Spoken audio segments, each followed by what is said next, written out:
today, we have Melissa O, who is the founder and managing director of TGY Advisors, bringing over 2 decades of leadership inside the Department of Homeland Security, including more than 10 years embedded in the startup ecosystem as head of DHS's Silicon Valley Innovation Program, where she funded dual-use startups, tackling critical homeland security challenges, and made early discoveries and introductions across companies, including Anduril Industries, Shield AI, and Ecodyne. She now guides startups on government go-to-market strategy and helps innovation companies navigate the public sector. She holds degrees from UC San Diego, George Washington University, and a certificate from Stanford in innovation strategy and new product commercialization. We also have Michael Nafsinger. Michael is vice president of Lotus Petal AI, an end-to-end RFP response platform that helps businesses source RFPs, write proposals, and he's also the co-founder of GovBridge, a public sector funding of private business advisory, and founder of Bid Data, an AI GovCon and bid intelligence company, drawing on procurement and contracting experience with both the city of Santa Clara and the state of California. He works at the intersection of AI, government contracting, and public sector growth. He helps companies navigate the realities of selling to government, from procurement strategy and compliance requirements to the immersion technologies transforming how contractors compete, win, and deliver in the public sector. We also have Donny Hasseltine. Donny is a retired Marine Corps infantry officer, Hoover veteran fellow, and the CISO at Arkenstone Defense. He spent years at Second Front Systems helping commercial software companies navigate the security and accreditation gauntlet to get their products into government hands. And earlier this year made a deliberate move into building the broader back office infrastructure that defense tech companies need to scale. He's one of the few people in the room who has operated on every side of this problem, and we're glad to have him here as well.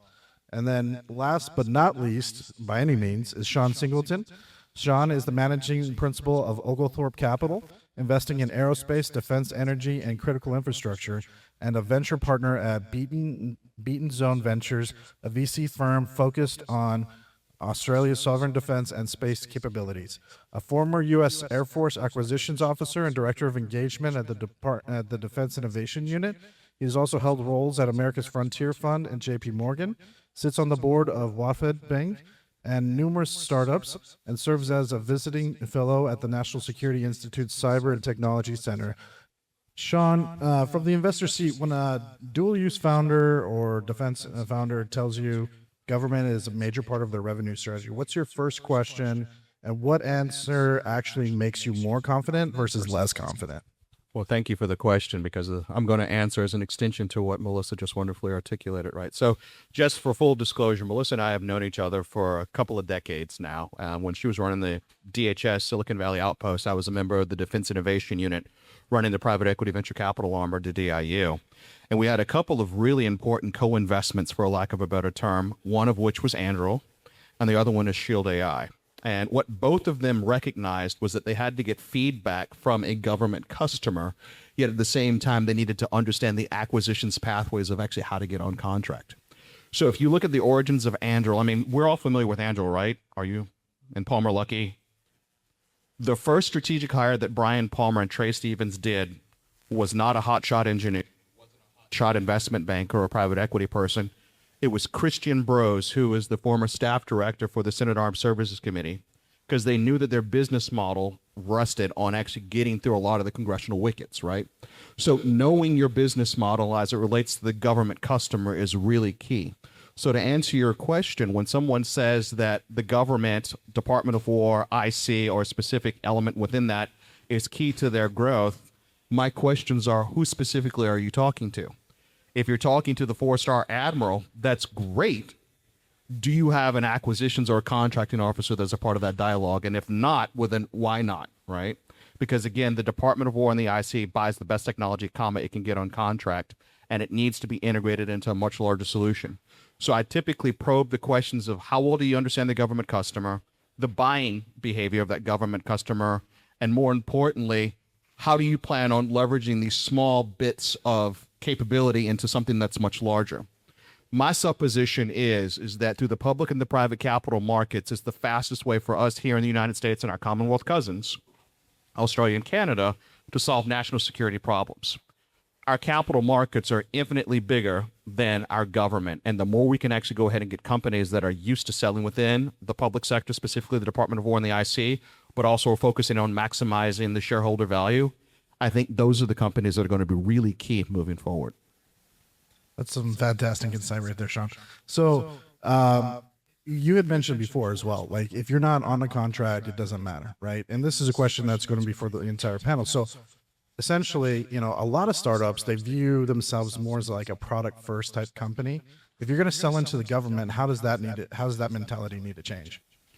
So we're all familiar with the consulting firms, Booz Allen and Hamilton, McKinsey, Bain, BCG. Even if you're a product company, the best way for you to sell into the federal government is to take on more of a consultative sales process.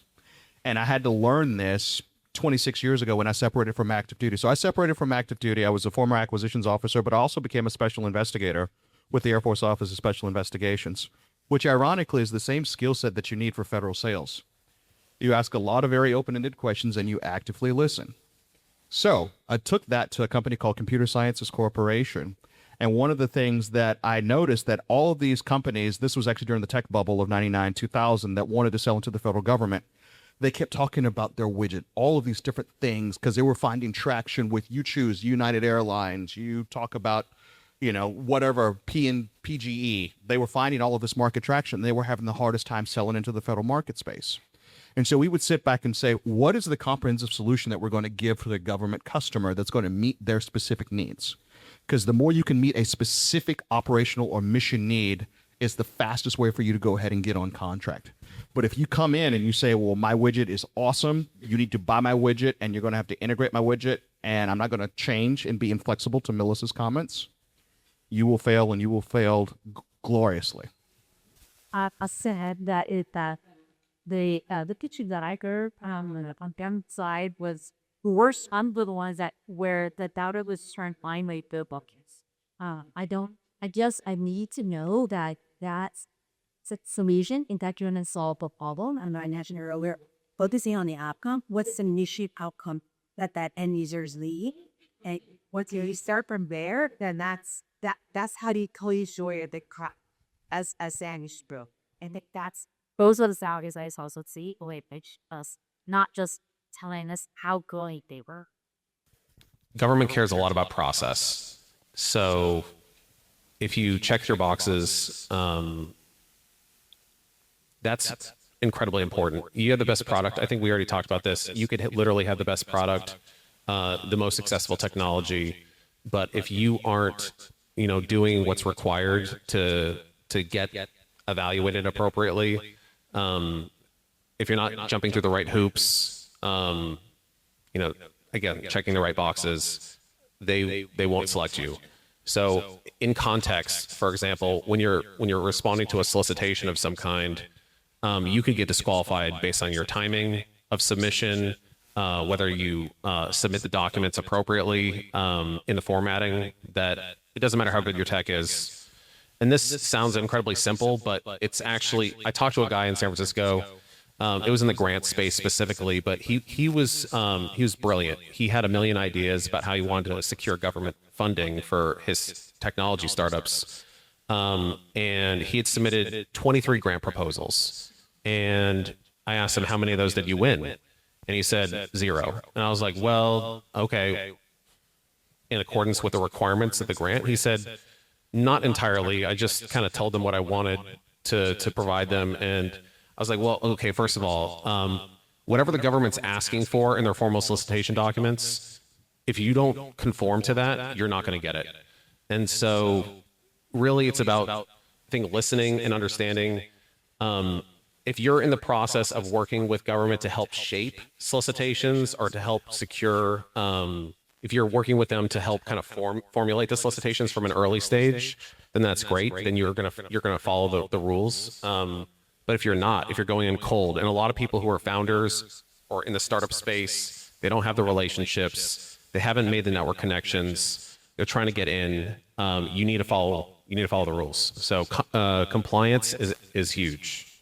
I'll just double tap that is everything the government requires, all the processes, all the frameworks are public. You can Google it, you can pull it up, you can read it. And I think that's one of the key things you're highlighting, Michael, is a lot of companies and a lot of people proposing those things don't actually take the time to actually find it. Sometimes it's difficult to find, but it is public information. Read it and adhere to it. If the government says this should be in paragraph 3, you better have a paragraph 3 with that piece in it, because when that acquisitions team looks at it, and I've been on technical evaluation panels and had 4 or 5 from really major, impressive companies, and 2 of them got tossed before we even started because it's like, didn't meet that check in the box. And it just made our life on the panel easier because we narrowed to 3 categories. So anytime you're talking about that, look up what applies to you, read the actual requirements, and then just be religious about how you comply with those pieces in the submission. Within that, you can be creative, but as long as you're hitting the pieces they specifically asked for. And that's where partnering with the systems integrator can actually help you, because they have teams of people that do exactly that all day long. That's all they don't. One of the things I just wanted to add, what Melissa just wonderfully articulated with regards to trying to overwhelm her with their technical brilliance. How many of you are watching World Cup games right now, right? I think a large swath of you, right? How many points do you get from having great footwork? 0. You have to put the ball in the net. So if you can't get the ball in the net, it doesn't matter at all. So. Okay, so founders scale fast by moving fast, and government typically moves fairly slow, right? At what point in the growth journey does the tension between the two generally become kind of like existential? And how have you seen companies navigate it without losing momentum on the commercial side when they're dealing with all the stuff as far as government for dual use? I'll hit one thing that I've seen sometimes the companies is they've done everything we've talked about thus far right, and they have gotten the contract or the grant or whatever you're applying for, right? And then they become like the dog that caught the fire engine, right? And they suddenly realize, oh, wait, now I have to do all this other stuff that I'm not prepared for.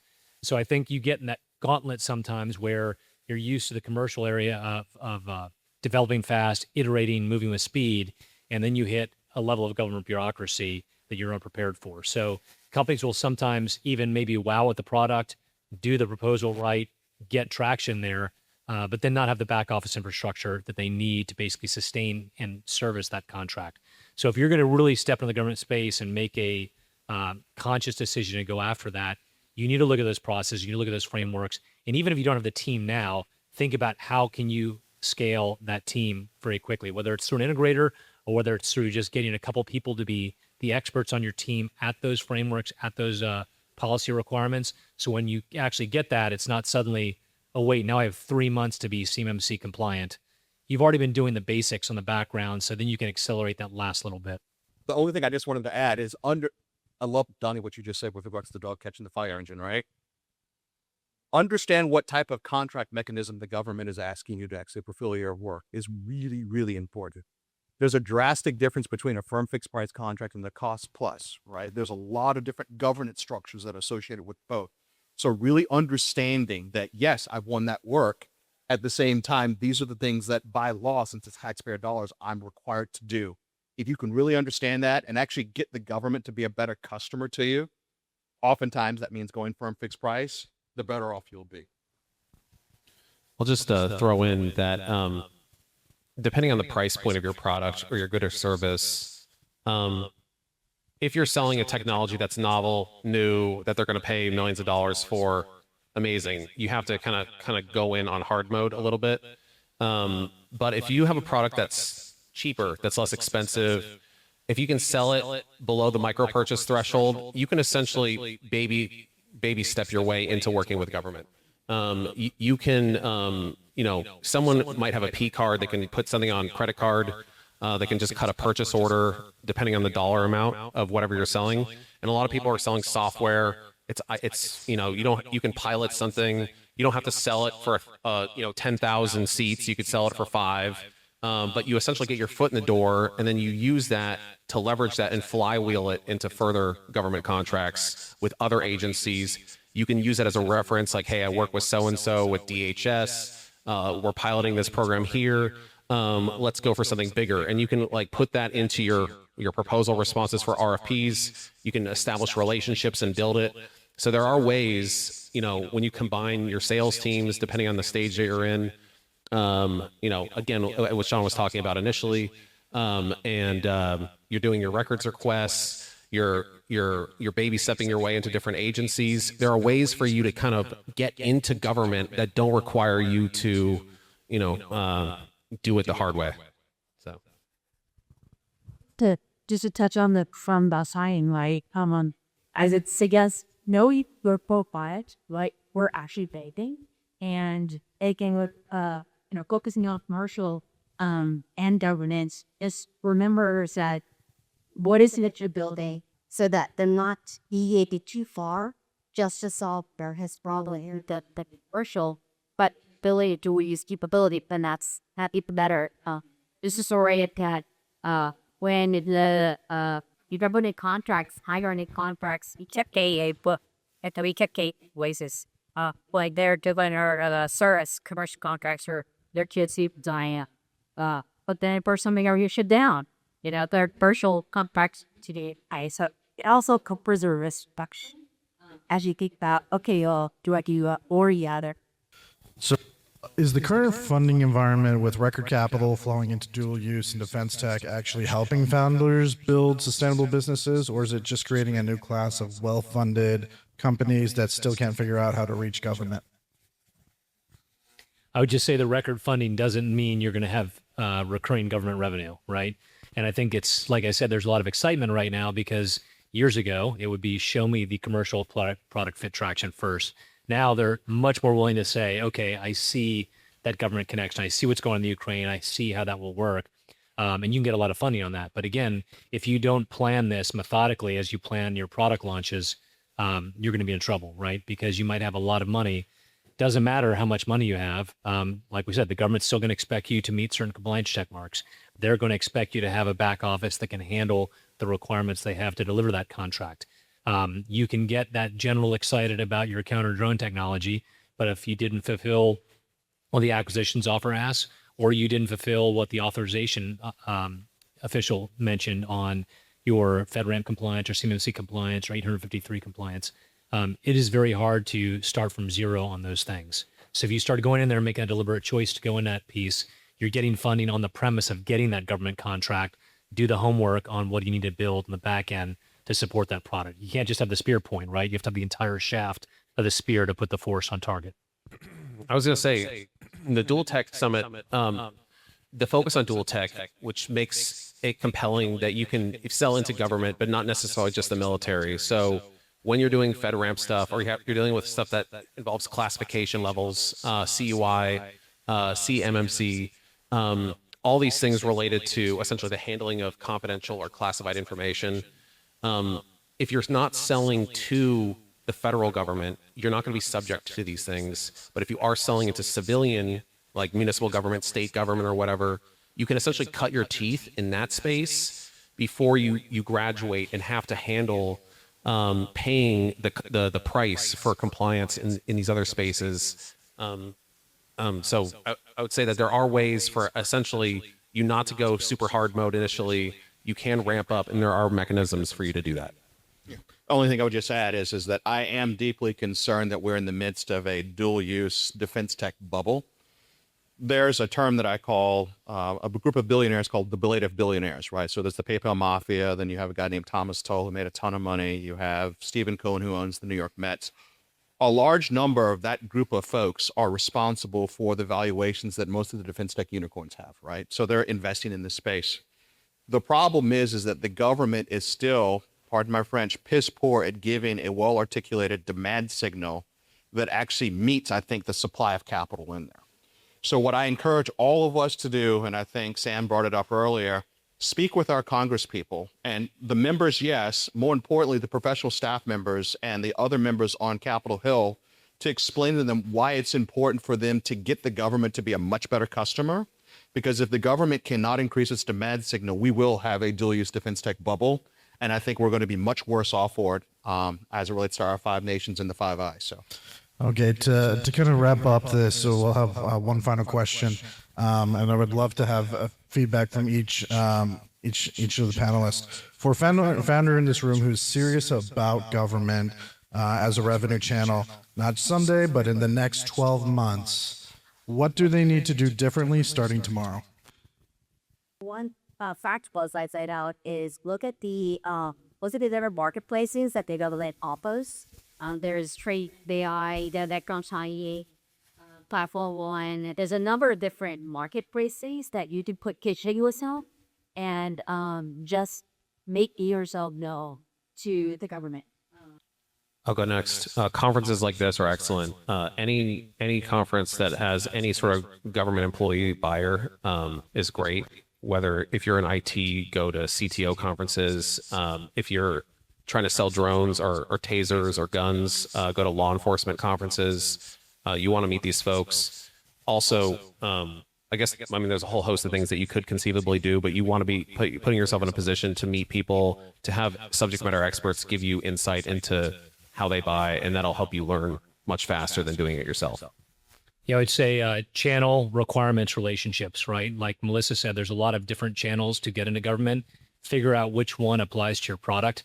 Identify then the requirements that come associated with that, either more broadly, if it's Department of War, everyone has certain requirements, but in that specific channel, via trade winds or whatever, you're going to have more specific requirements. Learn and be an expert in those requirements, and then build relationships. One, get advice if you don't have it inherently organic to your team from others that are in the space. Build relationships with the government. Like Michael was just saying, but kind of highlight what Sean was saying earlier, is don't just build relationships with the flashy general or SES that says, I love that. Find the acquisitions officers, find the authorizing officials, build those relationships, because government does not move fast. The only time you can get it to move fast is through people.